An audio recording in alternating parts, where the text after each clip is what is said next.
Baru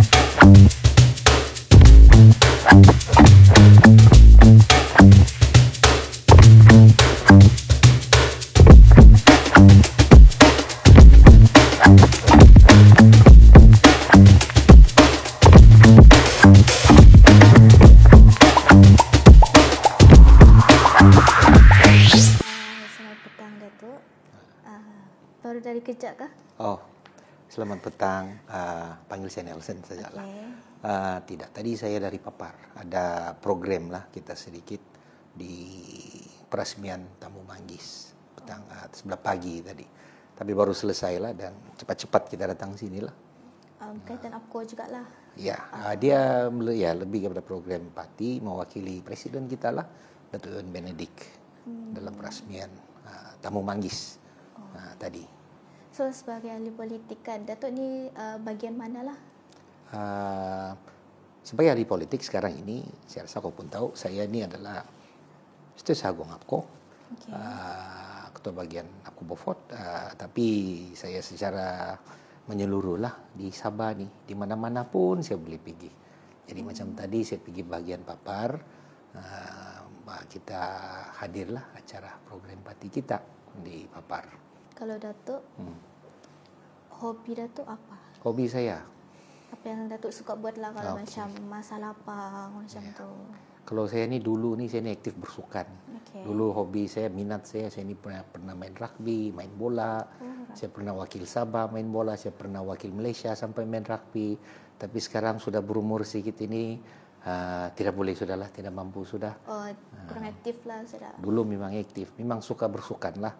Tapi itulah masa sekarang ini, masa itu tiada lah untuk kita bersukan. Tetapi kita cuba jugalah kadang-kadang bersukan kalau boleh.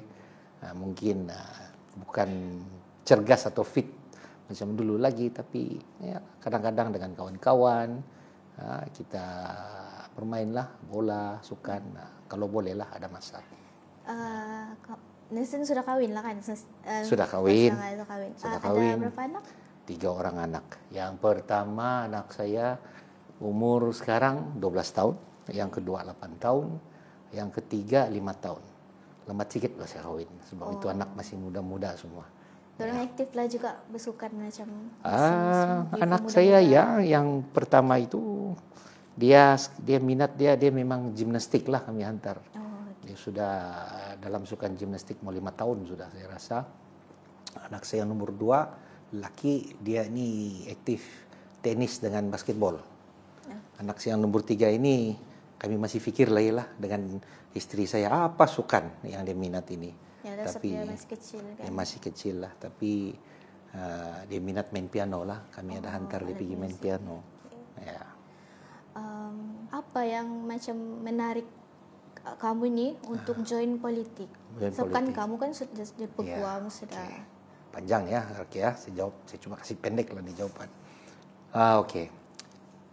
Ayah saya ni juga ahli politik. Dulu parti yang samalah. Ya, jadi minat itu memang ada sebab saya membesarkan melihat bapa saya sebagai seorang ahli politik.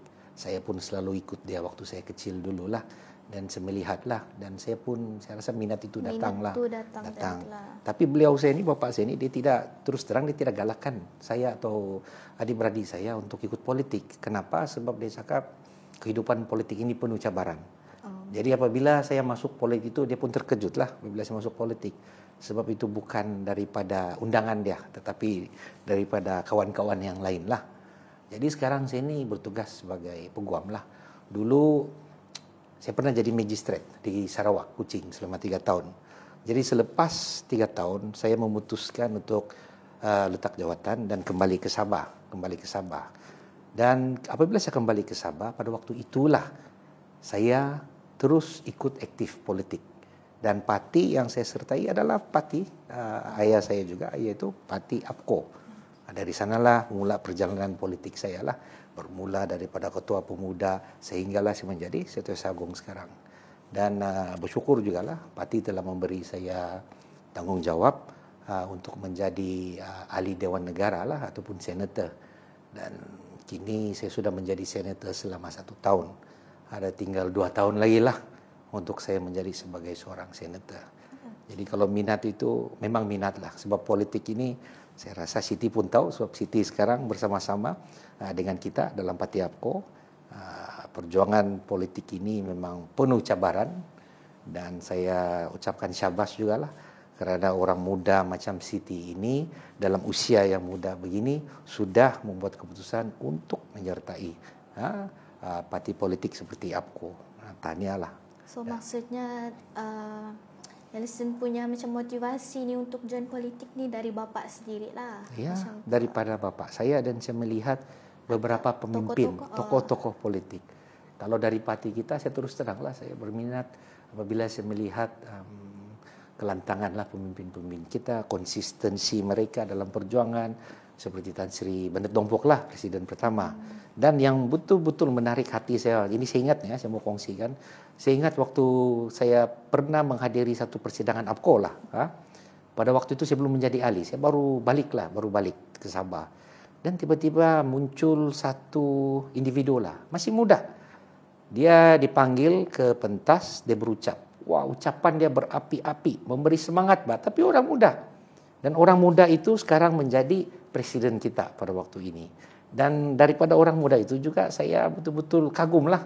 Dan itu membuat saya terpanggil juga lah untuk menyertai parti politik pada waktu itu, kira masih muda lah, belum berkahwin lagi.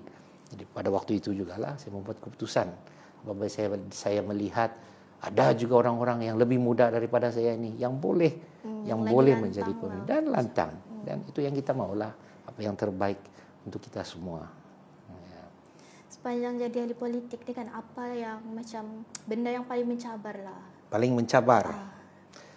Macam banyak. Mana seimbangkan antara politik antara yang paling mencabar saya boleh katakan apabila parti kita menjadi sebahagian daripada blok pembangkang lah pada waktu itu. Syukur juga lah saya kekal dengan parti, sebab terus terang pada waktu itu saya ingat apabila parti APCO berada dalam blok pembangkang, bermacam-macam lah di luar sana mengatakan bahawa parti ini tidak lagi lah akan relevan. Semua itu ada juga rakan-rakan yang mengajak untuk saya keluar parti. Tapi saya mengatakan daripada saya keluar meninggalkan parti APCO, bagus saya bersara terus dari politik lah. Jadi kita kekal sebagai pembangkang, dan syukur atas kesabaran kita semua dengan pemimpin-pemimpin yang ada. Akhirnya dalam pilihan raya umum yang lepas kita berjayalah memenangi beberapa kursi, dan kita adalah sebahagian daripada kerajaan persekutuan pada waktu ini. Jadi cabaran dalam politik memang banyak, tapi itulah seingat saya cabaran yang paling besar. Sebab pertama kali kita menjadi blok pembangkang, dan syukurlah bagi saya kita pernah mengalami pengalaman menjadi pembangkang, karena itu betul-betul mematangkan kita lah sebagai pemimpin yang kita tahulah bagaimana keadaannya dan cabaran-cabaran yang datanglah dalam politik. Rata-rata orang-orang muda sekarang seperti kamu, saya tahu mereka ini lebih berinformasi, mereka lebih lantang. Kenapa? Sebab kau tahulah pada zaman kita sekarang ini media sosial ini senang mendapat maklumat, senang untuk kita berkongsi maklumat. Dan kerajaan sekarang pun lebih terbuka untuk menerima kritikan, dan anak muda begitu berani menyuarakan pandangan mereka. Jadi itu baik, kamu ni saya boleh katakan antara contoh yang boleh menggalakkan orang-orang muda untuk melibatkan diri dalam parti politik. Kalau tidak mau melibatkan diri dalam parti politik pun, biarlah melibatkan diri dalam perbincangan ataupun perdebatan berkaitan dengan isu-isu yang penting dalam kehidupan harian kita. Jadi saya harap dan saya pasti Siti ini akan terus berjuang dan tidak segan memberi apa-apa pandangan berkaitan dengan segala isu yang ada di negeri kita, di negara kita. Boleh ke tu? Boleh bahkan? Okey. Terima kasih lah. Okay. Sebagai ahli politik lah kan, apa pandangan Nelson sebagai apa pandangan kamu ni macam pasal pendidikan yang ada di Sabah ni, macam mana yang di luar bandar lah, terutama yang fokus dia macam Okey. Perkara ini terus terang dalam pengalaman saya di Dewan Negara lah, di Parlimen, banyak kali sebenarnya persoalan-persoalan dikemukakan kepada menteri lah, dan banyak kali juga menteri pelajaran menjelaskan. Yang kita tahu di Sabah ini kebanyakan sekolah-sekolah di luar bandar adalah sekolah-sekolah dive. Maksud dia bangunan dia sudah lama, dan saya boleh kongsikan di sini seperti contoh di Papar. Tahu Papar dari KK ini 30 menit saja. Dan saya telah mengunjungi beberapa sekolah yang boleh saya rasakan dive. Dive maksud saya sini masih papan lagi, masih kayu. Dan bilik guru dia, kesian saya tengok kenapa dia plywood saja. Kenapa dia plywood? Sebab dulu bangunan dorang itu terbakar. Tetapi sehingga sekarang ini saya tidak tahu apa sebabnya, belum lagi diperbaikilah. Tapi saya tahu kerajaan persekutuan sudah membuat banyak perancangan dan memberi perhatian kepada Sabah dan Sarawak untuk memperbaiki atau menaik taraf lah sekolah-sekolah dive yang banyak ada di Sabah ini. Jadi kalau pasal pelajaran, saya memang betul-betul ini adalah satu isu yang amat dekat di hati saya lah. Kalau saya mau bawa perkara ini pergi parlimen kah ataupun dalam apa-apa perbincangan dengan pihak-pihak yang berkenaan. Dan dalam sidang parlimen Dewan Negara yang akan datang hujung bulan ini, saya juga telah mengemukakan soalan berkaitan dengan isu sekolah-sekolah dive yang ada di Sabah ini. Jadi saya akan pastikan perkara-perkara ini terus mendapat perhatian daripada pihak kerajaan persekutuan lah, untuk memastikan anak-anak murid kita, pelajar-pelajar kita dapat belajarlah dalam keadaan yang lebih baik, yang akan memberikan mereka keselesaan dan dapat memberikan tumpuan yang sepenuhnya lah. Itu salah satu isu yang betul-betul saya ingin bawalah dan kemukakan. Sekarang kan Dato' ada dengar ke yang kes bully yang dekat sekolah agama kan? Ya, betul. Sebagai peguam lah kan, apa yang Dato' boleh ulas pasal kes ni? Okey. Berkaitan dengan kes bully ini, saya lihat banyak komen lah di luar sana. Apa yang pasti, apa yang perlu dilakukan adalah pihak berkenaan ataupun pihak polis perlu melakukan satu siasatan yang telus lah. Kenapa terlampau banyak pandangan di luar sana ini berkaitan dengan isu ini? Kerana saya rasa ramai yang tidak betul-betul memahami atau mengetahui lah isu ini pasal apa, Pak. Ini isu bully di Malaysia ini terhadap pelajar-pelajar kita bukan sesuatu yang baru. Memang sudah lama dan kita kerap kali baca kan juga isu-isu bully di Semenanjung, di Sabah, Sarawak pun ada. Itulah kita berharap lah. Ini pun selalu diungkitkan juga di parlimen. Kita berharap pihak kementerian, pihak berwajib mengambil langkah-langkah yang terbaik dan efektif untuk memastikanlah perkara seperti bully ini tidak wujud lagi. Saya pun ada anak 3 orang, saya susah hati juga. Mau hantar anak saya pergi sekolah berasrama nanti, susah hati juga saya. Jadi saya pun tidak maulah lihat perkara-perkara ini berterusan. Jadi saya percaya setiap pemimpin yang ada, mereka akan pastikanlah perkara ini janganlah berulang, janganlah menjadi suatu perkara yang kita bualkan setiap masa. Ada saja kes-kes yang baru, jadi saya harap tidaklah.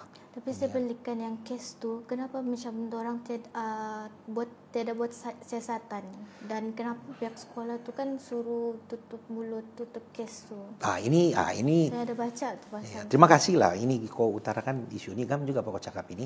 Sebab untuk mengatakan tidak siasatan, saya rasa itu tidak betul. Siasatan ada dilakukan. Saya rasa masih berterusan. Ada yang mengatakan ditutup mulut itu semua, sebenarnya kita tidak mengetahui sama ada perkara-perkara itu betul terjadi atau tidak. Maklumlah walaupun media sosial ini bagus untuk kita sekarang sebab segala maklumat boleh diperolehi dan dikongsikan, namun kita perlu berhati-hati jugalah. Lebih-lebih lagi sebagai orang muda kita perlu berhati-hati untuk menerima apa-apa maklumat. Sebab ini semua di media sosial tidak kena tapis, Benny. Jadi oleh yang sedemikian, sebelum kita mempercayai apa-apa yang dikongsikan, kita kena pastikan dulu sama ada betul atau tidak, logik atau tidak apa yang diperkatakan itu.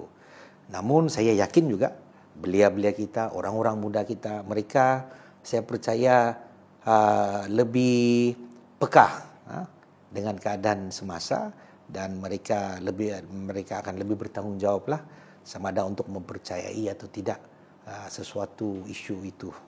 Jadi itu saya yakin juga lah. Seperti Siti lah. Apa nasihat yang boleh diberikan macam untuk anak muda, untuk kami ni lah baru start kehidupan. Macam tu. Apa nasihat yang boleh diberikan? Okey. Nasihat saya kepada orang muda di sana, beranilah mengambil risiko untuk mendapatkan pengalaman barulah dari segi kerja kah, dari segi pengalaman bekerja, ataupun dari segi politik. Beranilah untuk mencuba sesuatu yang baru untuk menimba ilmu, pengalaman hidup. Karena itu akan lebih mematangkan kita dan itu akan lebih menyediakan kita untuk mengharungi apa-apa cabaran yang mungkin wujud di luar sana. Saya selalu nasihat Benny, saya selalu nasihat ini kita punya makcik-makcik, pakcik-pakcik di luar. Saya cakap kalau anak-anak kita itu saya tahu ramai yang tidak sampai hati untuk mereka pergi belajar jauh-jauh. Dorang tidak boleh kasih lepas untuk dorang pergi tinggal, kerja yang lebih jauh. Saya cakap jangan begitu. Bagi dorang peluang. Kasih lepas dorang. Kasih lepas dorang. Biar dorang ambil pengalaman ini. Kerana nanti akhirnya mereka akan mendapat pengalaman yang baik untuk memajukan diri mereka, karier mereka lebih jauh. Dan hasilnya akan dirasai oleh ibu bapa mereka sendiri dan yang lebih penting masyarakat kita lah apabila mereka kembali kepada masyarakat dan berbakti kepada masyarakat kita. Ya. Makanan kegemaran Nelson apa? Makanan kegemaran saya. Makanan kegemaran saya adalah tiga lah. Tiga? Top 3 macam Top tu. 3 ya. Okey. Yang pertama lah makanan kegemaran saya sweet and sour fish ataupun asam manis ikan. Asam manis. Itu memang favorite saya. Kalau ada tomato saja, saya suka lah tu. Memang dari kecil lah. Saya ini dikenali dulu waktu kecil mesti kena bagi botol tomato baru boleh makan. Jadi sweet and sour itu kegemaran saya. Kedua, makanan yang saya minat, saya suka juga. Ini kita punya jeruk bambangan lah. Saya masih ingat waktu saya belajar dulu di luar negara, kami bungkus, kami cuba bawa jugalah. Kadang-kadang tembus jugalah di immigration sana, syukurlah. Itulah kita punya bekal bambangan jeruk untuk sepanjang masa belajar di sana. Dan yang ketiga sama juga, ikan masin. Ini jeruk ikan masin adalah mama saya dia pandai masak ini satu jeruk ikan masin. Itu memang saya punya favorite jugalah. Jadi kalau mau cakap top 3, ini top 3 lah kegemaran saya kalau makanan. Okey. Kalau macam pergi bercuti lah macam tu kan, selalu kamu pergi mana? Yang tempat-tempat menarik lah. Ya. Saya ni inilah. Saya pun boleh pergi nanti tempat tu. Faham. Inilah ini. Saya kena minta maaf sama bini saya juga lah, isteri saya. Sebab saya ni terlampau sibuk. Okay. Kalau kami bercuti ni kan jarang saya dapat bawa isteri saya dan anak-anak saya pergi jauh-jauh. Paling-paling pun saya dapat bawa dorang dekat-dekat sini. Paling-paling mungkin dalam Malaysia lah. Tapi tempat-tempat kegemaran kami adalah pergi tempat-tempat di siring pantai. Yang ada beach semua ni lah di sana. Sebab anak-anak saya ni pun dorang suka. Dorang suka sangat pergi tepi pantai ini. Begitu. Jadi tempat-tempat yang ada tepi pantai yang menarik, yang boleh tinggal di sana, di sanalah. Kalau saya masa tu tidak cukup, sanalah setelah saya bawa isteri saya, anak-anak saya semua. Kalaulah saya ada peluang, ada masa untuk pergi jauh. Saya dulu belajar di Newcastle, England. Dan saya pernah melawat di Edinburgh, Scotland. Ada dia punya Edinburgh Castle tu, saya pernah di sana. Dan antara tempat-tempat yang pernah saya lawati, itulah salah satu tempat yang paling saya suka lah. Sebab kau boleh merasa dia punya sejarah di sana. Sejarah dia yang beratus tahun lamanya. Bila kau pergi sana, saya ini minat sejarah dari dulu. Jadi pergi tempat-tempat bersejarah begini saya suka. Saya suka pergi. Sebab itulah kalau boleh ada masa, saya sudah janji saya punya isteri balik-balik. Saya harap-harap ada masalah. Satu tahun ini saya harap-harap lah ada masa untuk bawa dia pergi tempat yang saya pergi waktu saya belajar dulu. Jadi itulah harapan saya. Kalau tengok movie, suka tengok movie? Suka tengok movie. Komedi ke? Memang apa saya yang suka. kamu paling suka? Dulu muda-muda saya suka tengok romantic comedy. Tapi bila sudah kahwin ini, saya suka tengok ini movie-movie yang serius sikit lah. Yang bersejarah, pasal politik-politik. Itulah movie yang saya suka tengok sekarang ini. Ya. Kalau ada masalah. Ya. Selalu tengok movie lah juga kalau macam selalu juga. Kalau Netflix, nasib ada Netflix sekarang. Jadi kita tengok Netflix sajalah yang mampu. Dia bukan promote Netflix lah, tapi nasib ada Netflix. Ada HBO juga. Semua tu ada. Semua itu kan saya subscribe tu. Tapi masa saja tiada untuk duduk dan tengok. Betul. Favorite makanan kau apa pula? Saya tidak spesifik. Makanan mama saya. Makanan mama. Tidak yang spesifik. Ini anak yang bagus ini, kan? Tapi Mama Siti dia terbuka lah untuk membenarkan Siti mungkin yalah masuk politik kan. Ini artinya dia menyokong lah kan untuk melibatkan diri daripada Sebab politik. saya kan macam, personally saya ni introvert lah, macam tu malu-malu kan. Sebab parents saya memang galakkan saya untuk macam keluar pergi explore, macam lebih bergaul lah dengan orang macam tu. Siti sudah kahwin kah? Belum. Belum lagi. Okey. Saya pasti suatu hari nanti akan menjumpa jodoh yang memang sesuai lah. Dan saya berharap Siti juga akan berjaya dan sukses dalam segala bidang yang diceburi, lebih-lebih lagi dalam dunia politik. Dan saya yakin Siti akan menjadi seorang pemimpin lah yang boleh disegani dan lantang suatu hari nanti. Karena soalan-soalan Siti sama saya hari ini pun semua boleh tahan juga soalan dia ini. Ya. Okey. Iya. Okey, terima kasih ya Siti. Okey, terima kasih.